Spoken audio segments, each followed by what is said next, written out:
If you woke up at 7 a.m. and are still awake at midnight, your cognitive performance is equivalent to having a blood alcohol concentration of 0.05%. By 7 a.m. the next day, 24 hours without sleep, you're at 0.10%, which is above the legal limit for driving in every U.S. state. That's not a metaphor. It's from peer-reviewed research published in the journal Sleep and cited directly by the CDC. About 1 in 3 American adults does not get the minimum recommended 7 hours of sleep per night, according to the CDC. That number hasn't meaningfully improved in decades. And unlike most public health crises, this one is largely voluntary, driven not by disease or access barriers, but by a culture that has systematically framed sleep deprivation as a virtue. Sleep when you're dead. I'll rest when I retire. Hustle while they sleep. These aren't fringe beliefs. They've been the dominant productivity ethos of the American workplace for decades, amplified by startup culture and social media into an aspirational identity. Here's what the science says is actually happening to your body and brain while you perform that identity, and who benefits from you ignoring it. Sleep isn't passive. While you sleep, your brain runs active maintenance processes that cannot happen while you're awake. The glymphatic system, your brain's waste clearance network, activates primarily during deep sleep, flushing out metabolic byproducts including amyloid beta, the protein associated with Alzheimer's disease.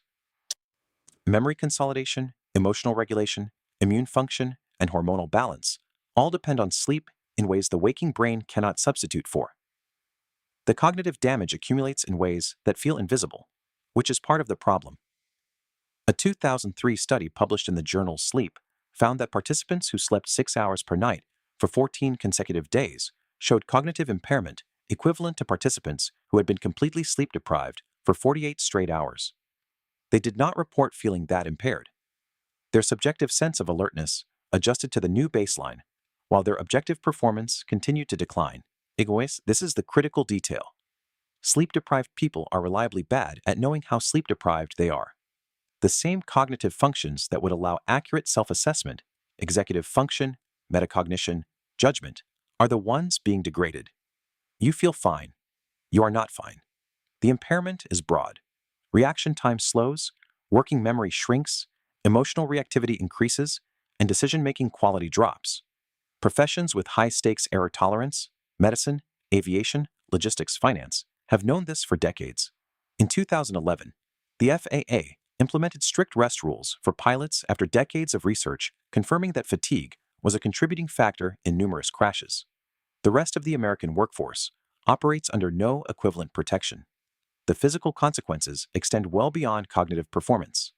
A RAND Europe study, analyzing data from 5 OECD countries, found that people who sleep fewer than 6 hours per night on average have a 13% higher mortality risk than those sleeping 7 or more hours.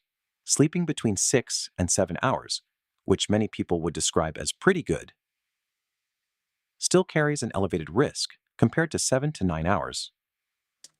Short sleep duration is associated with impaired glucose metabolism and increased insulin resistance, risk factors for type 2 diabetes.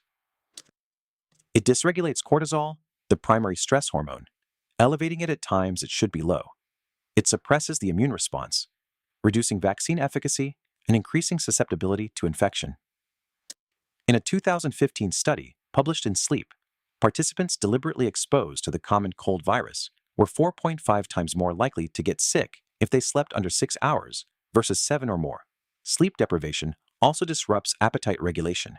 It suppresses leptin, the hormone that signals satiety, and elevates ghrelin, the hormone that signals hunger. Sleep-deprived people systematically consume more calories, with a preference for high carbohydrate and high-fat foods. This is not a willpower failure. It is a hormonal response to insufficient sleep that the diet and wellness industry has largely declined to mention. The RAND Corporation quantified the national economic cost of sleep deprivation. The U.S. loses up to $411 billion per year in lost productivity, 2.28% of GDP, due to insufficient sleep among the workforce. That's 1.2 million working days lost annually. The paradox is that the employers generating those losses are often the same ones enforcing the culture that creates them. Long hours, meeting-heavy schedules, always-on communication norms, and the social signaling that rewards visible overwork have all been shown to reduce the quality of output per hour worked, while making employees look and feel more dedicated. Who profits from a chronically sleep-deprived workforce? The $21 billion energy drink market, the $4 billion sleep aid industry, the coffee industry, which generates over $100 billion in annual U.S. revenue, the productivity tools, supplement stacks, and focus apps marketed at people who are fundamentally just undersleeping. The problem is monetized at both ends. Exhaustion sells stimulants, and poor sleep sells remedies. Here's the framework. Sleep deprivation is not a personal failing. It is a system output. The United States is the only wealthy nation without a federal paid leave mandate, no statutory limit on working hours for salaried workers, and no required paid vacation. The hustle narrative, that sleep is a luxury, rest is laziness, your willingness to sacrifice sleep is evidence of ambition, serves a system that benefits from maximum extractable labor. The workers absorbing the productivity losses are the same ones being asked to work harder to compensate. Japan has a word for death from overwork, karoshi. The US doesn't have a word for it because the culture has framed it as success.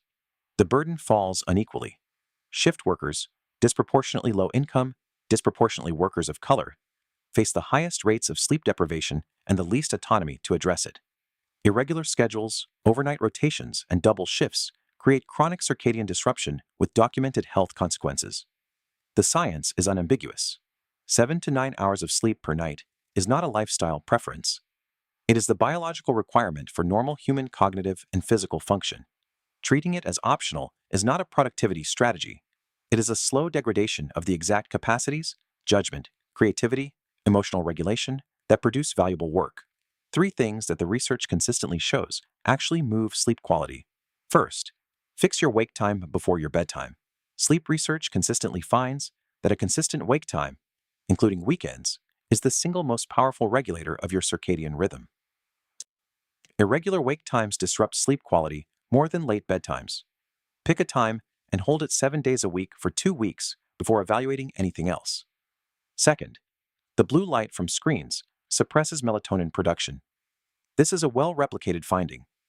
30 to 60 minutes of no screens before bed measurably improves both sleep onset time and sleep quality. This is not a supplement recommendation, it costs nothing. Third, core body temperature drops during sleep onset. A room between 65 and 68 degrees Fahrenheit accelerates that drop. Studies from the National Sleep Foundation consistently identify cool sleep environments as one of the highest impact, lowest cost adjustments available.